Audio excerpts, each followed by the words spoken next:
Like I said, the new additions of Courtney Lee and Jason Terry. Yes, Avery Bradley is hurt right now, but he'll be back mid-season. They have a really solid team, a really great team with great coaching in Doc Rivers. I see them getting out the East only because Miami, you know, they're a great team, but I just don't think that they could do it. Repeats are so hard to do, and I just don't think they could do it again this year, just because all the hype and the, you know, people we expect them to be back in the finals. A majority of people expect them to be back in the finals, so I can see those expectations, you know, weighing them down a bit this year. Also, we don't know the depth of their bench. You know, they've gotten Ray Allen, they've gotten Rashard Lewis, but there's a reason why Rashard Lewis was being shopped around and, you know, basically brought off by all these teams because he's aging, he was overpaid, and he doesn't fit a lot of team systems. So they got him at a great price because nobody else wanted him. Ray Allen, great shooter, great perimeter player, but that's about it. He's not going to play defense every night, and we don't know his health is going to come through every night. So I have the Celtics coming out the East. From my sleeper teams, I have the Bucks probably making the 8th seed. I have Brooklyn probably finishing third or fourth.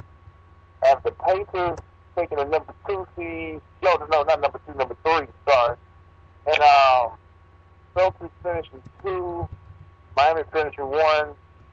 The Hawks still in there. Philly, New York, the Knicks. I can see them missing the playoffs easily.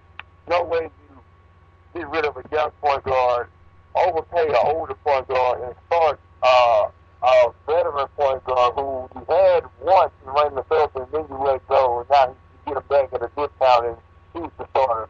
So I don't like any of the moves Knicks made this offseason. I can easily see them missing the playoffs. Yeah, What are your thoughts on these? yeah, I feel you on that one though too. Basically all of basically what you said too. Uh, Boston's pretty much like you said. Boston's pretty much is going to be a major player in the East. I have them up there. I would love to say though, I think Miami's going to take the East, but I still would not be able to sleep on the Celtics actually getting the chance to take the East. If I could choose a pretty good dark horse though to make it out of the East, I might would go ahead and say Indiana could be that dark horse team.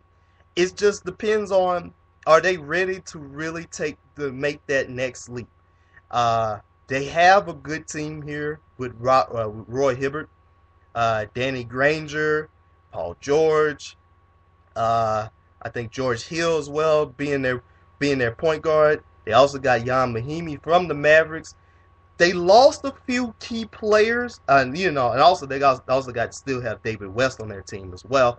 They lost a few key players, Dante Jones to Dallas, and also Darren Collison to Dallas. So they might be affected by that a little bit.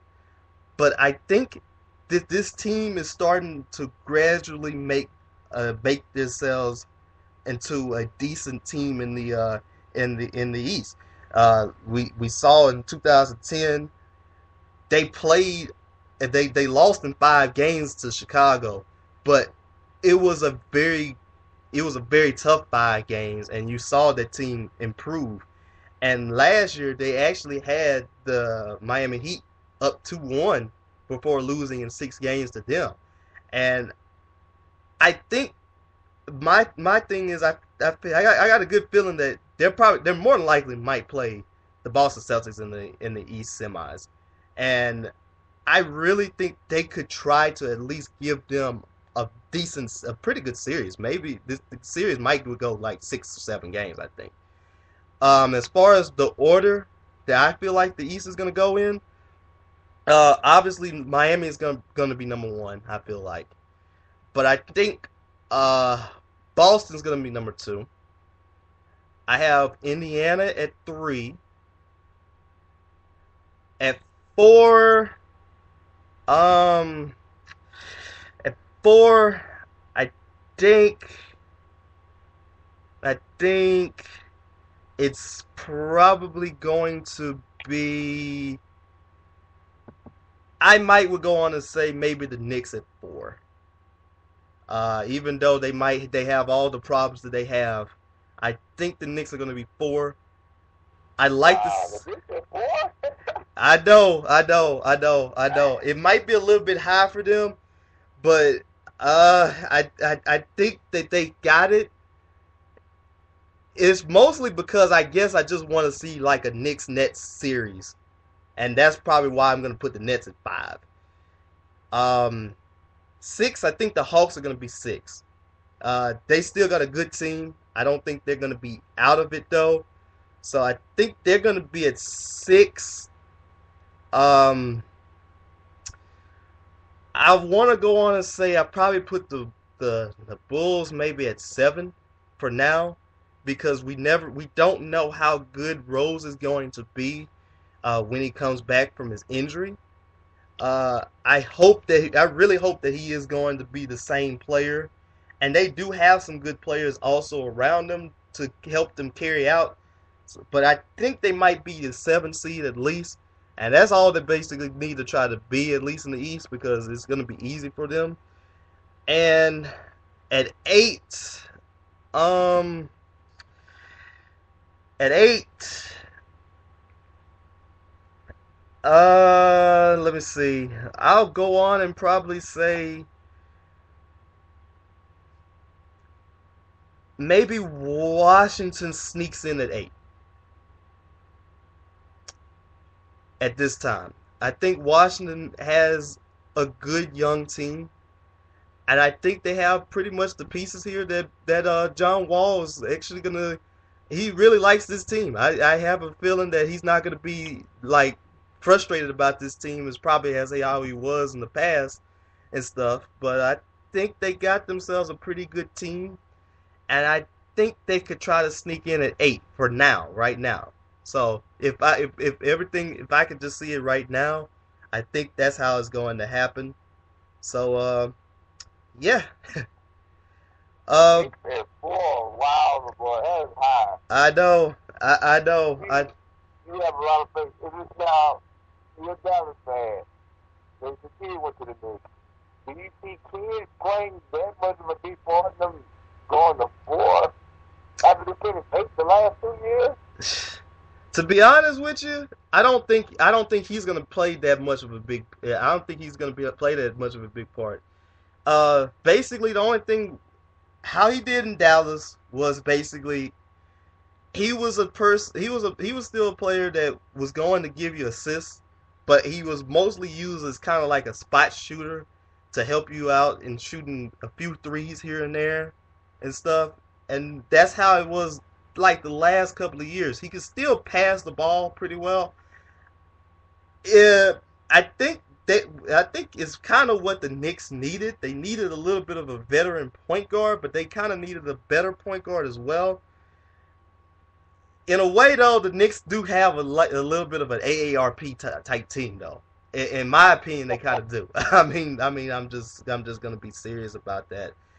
Uh, but yeah, I just have them at 4. It just really depends on how good did they do, and hopefully with Mike Woodson, I feel like that they have a good chance to at least put themselves at that position. But Right. yeah, But, I mean, but 4. here's where I disagree with the Knicks' potential for. Hmm. Okay. You have Melo and Amar behind. Right. We've seen this for 2 seasons that play together. Going into this third season together, I still don't think we've seen enough chemistry between them because both of them demand the ball. And to the point, Amar plays, okay, Jason Kidd is going to do well. Right. But like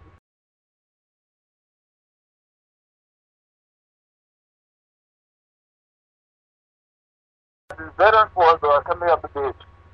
The pick and roll, that's Amar's bread and butter, and I can't see them running there with Melo in the game as well. That's my only problem. And I just don't think they have the depth to finish fourth. I mean, they have Chopper coming back, but, do they keep Tony Douglas? Because Tony Douglas is gone. is who's the center coming off the bench. They still have Novak, who's a great shooter, but I mean, no defense.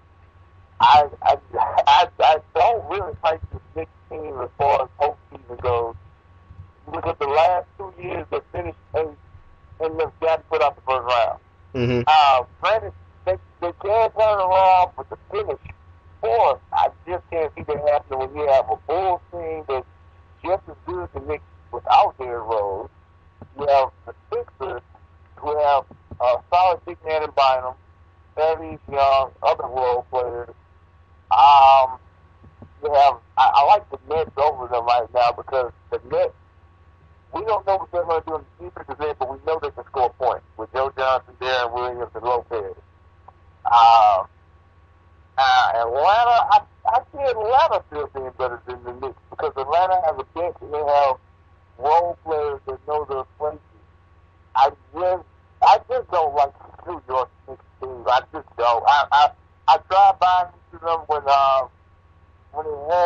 they first got Melo. I actually liked the team he had before Melo with Gallinari, Felton, Sotomayor, and those other pieces. I actually like that team more than with Melo. I just don't. Carmelo, it's just a shot selection. I just don't. I'm puzzled by.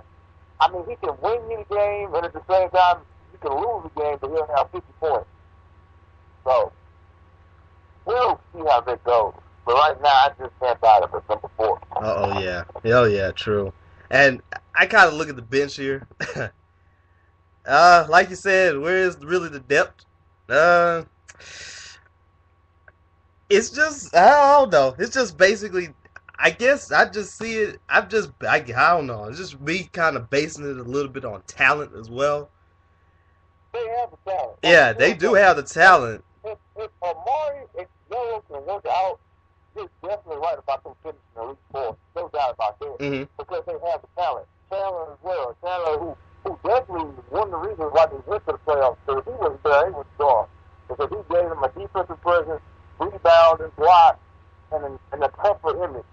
So they have the talent. Don't get me wrong. But yeah. I just can't see the finishing 4th with their bench and Melo and Amari having such opposite chemistry together. It's like, cause when they're in the game together, the offense becomes a standstill sometimes because Melo needs the ball, he needs to dribble, he needs to be able, he's almost like the point guard. Mm-hmm. And Amari needs the ball too because his game under the rim is still there, but now he's going further away from the basket because of, he doesn't have the explosive that he once had.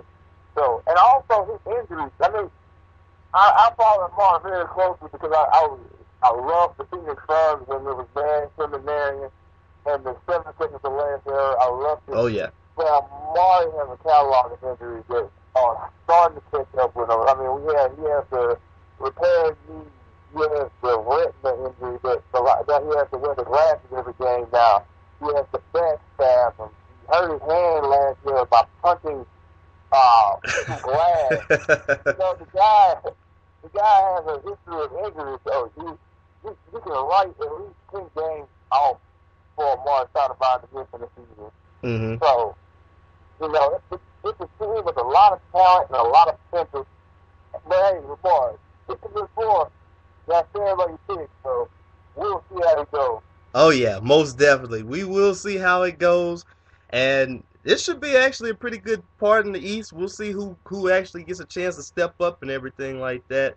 We'll take a quick 30-second break, and we'll talk about the West. And we will see how that is going to actually wind up. We might have some surprises. We might not have some surprises. This is the Gafford and Brown Show. We will be right back. All right, and we're back right now with the Gafford and Brown Show.